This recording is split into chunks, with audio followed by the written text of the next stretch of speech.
Por que o choque de custos do fechamento do Estreito de Hormuz ainda irá longe? Você está acompanhando o Curadoria de número 31. Acabou de sair, bem recentemente, minutos antes dessa gravação começar, que o Irã anunciou que o Estreito de Hormuz será reaberto em uma duração deste cessar-fogo, durante a duração deste cessar-fogo, que vai, até as notícias que a gente tem até o presente momento, até o dia 22 de abril, que é a próxima quarta. Né? Esse episódio está sendo gravado no dia 17 de abril, uma sexta-feira. Em função disso, os mercados já estão reagindo muito positivamente, o petróleo está desabando, as ações estão subindo para caramba. Só que assim, desculpa a água no chope. Eu estou aqui para lembrar com esse episódio que há um choque de custos já contratado, tá? E esse choque de custos, além dele não ser trivial, ele vai durar muito mais tempo do que a gente imaginaria e todos nós gostaríamos. O primeiro ponto, que é sempre importante de ser relembrado, também já foi comentado aqui em outros episódios, é que os navios que haviam saído daquela região antes do conflito se iniciar, né, antes do fechamento efetivo do Estreito de Hormuz, eles já chegaram aos seus destinos em todas as partes do mundo, até o dia 15 de abril.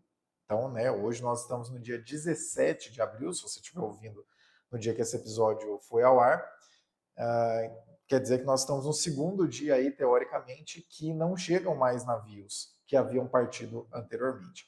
Porque, novamente, esses navios não são como uma entrega do Mercado Livre, do Sedex, da Amazon.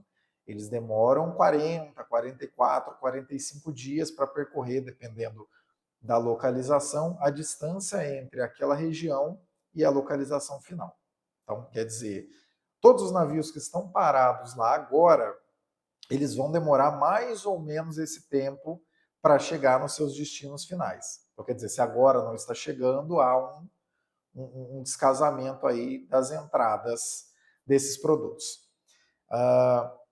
Desculpa a água no chope, pessoal, mas ainda que a situação efetivamente se resolva e esse cessar-fogo passe de temporário até o dia 22 de abril para permanente, né, uma situação que realmente seja encaminhada de fato nos próximos dias, o que é uma possibilidade, todos estamos torcendo para que isso aconteça. Ainda que isso aconteça, existem 4 fatores que explicam que esse choque de custos já contratado ele tende a durar pelo menos alguns trimestres, né? Segundo algumas previsões do mercado, até o final de 2027.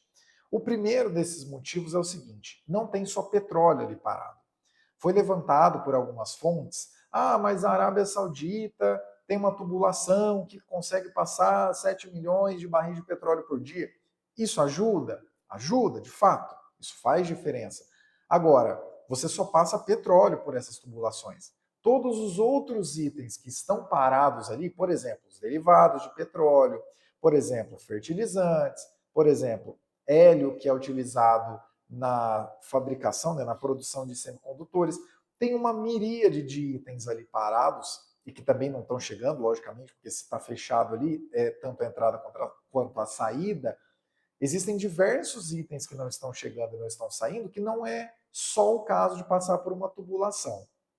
Então, quer dizer, todos esses itens que não estão conseguindo passar por outros caminhos, ou seja, todos os itens, exceto o petróleo, que está conseguindo passar ali por essa tubulação da Arábia Saudita, eles estão parados. E, para piorar, alguns desses itens específicos que estão parados, como é o caso do hélio, ainda tem uma dificuldade. Quando esse hélio é colocado nesses, não sou especialista da área, mas vocês vão entender, nesses botijões de gás imensos dentro de um navio, ele não fica preparado na condição ideal para que ele dure mais. Ou seja, é como se ele ficasse parado ali, vazando, perdendo a capacidade. Né? Algumas estimativas já dizem que cerca de 1/3 do gás que está ali parado já evaporou. Então, quer dizer, abriu agora, todos os navios vão passar, problema resolvido? Esse é o primeiro ponto. Não, porque não é só petróleo que está ali parado. O segundo ponto, diversas estruturas produtivas, tanto de petróleo quanto de gás e de derivados, foram destruídas. E para reconstruir isso é demorado, né? Leva tempo e leva dinheiro. Para vocês terem uma ideia, só uma das estruturas que foi destruída durante esses diversos ataques é uma estrutura com custo aproximado de 20 bilhões de dólares. Ah, não, mas nessa indústria 20 bilhões de dólares é um troco, rapidamente eles vão conseguir esse financiamento de novo? Pode ser que isso aconteça. Mas e o tempo para reconstruir isso? É da noite para o dia?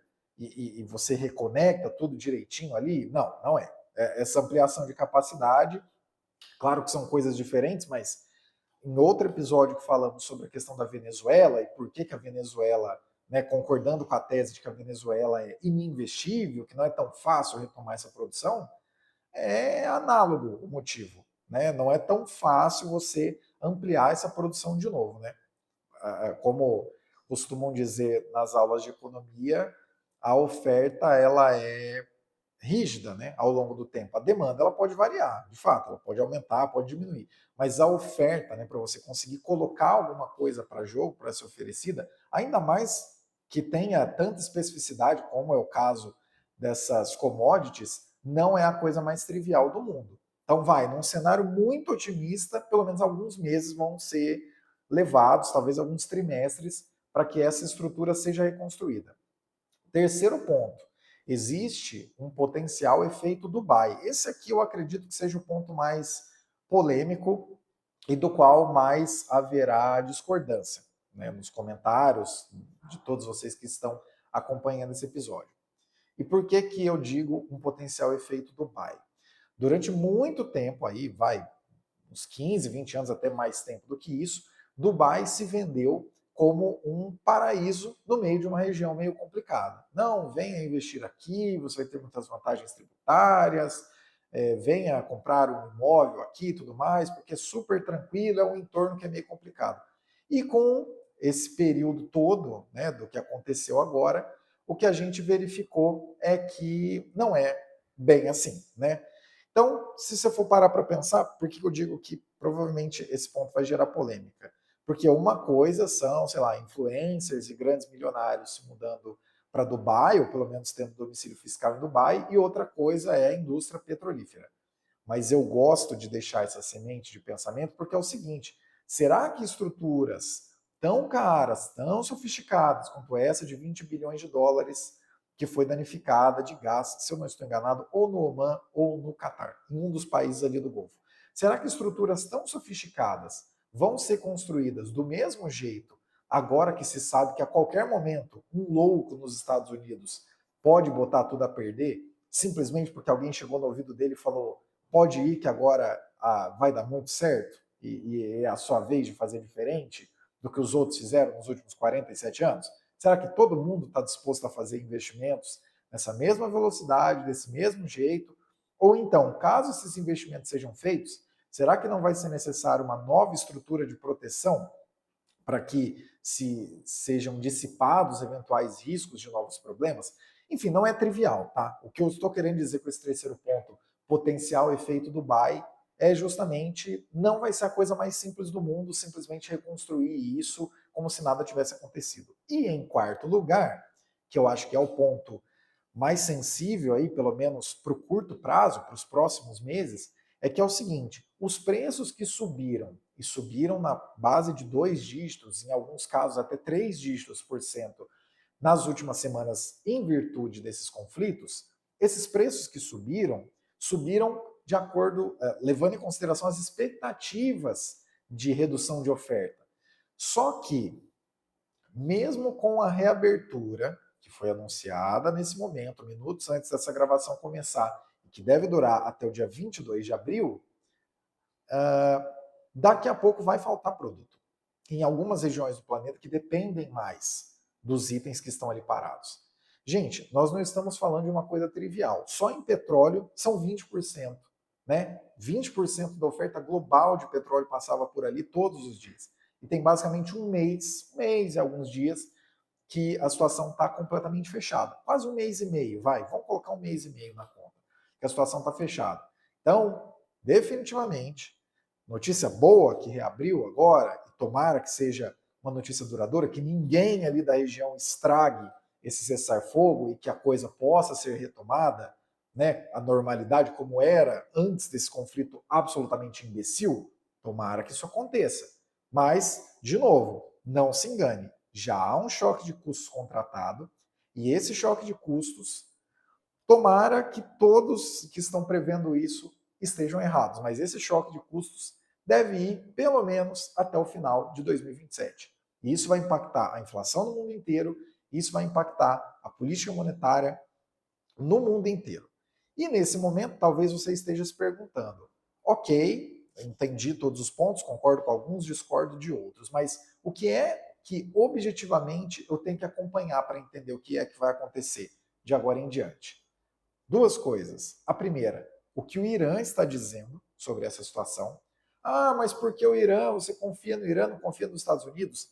O Irã efetivamente controla aquela região.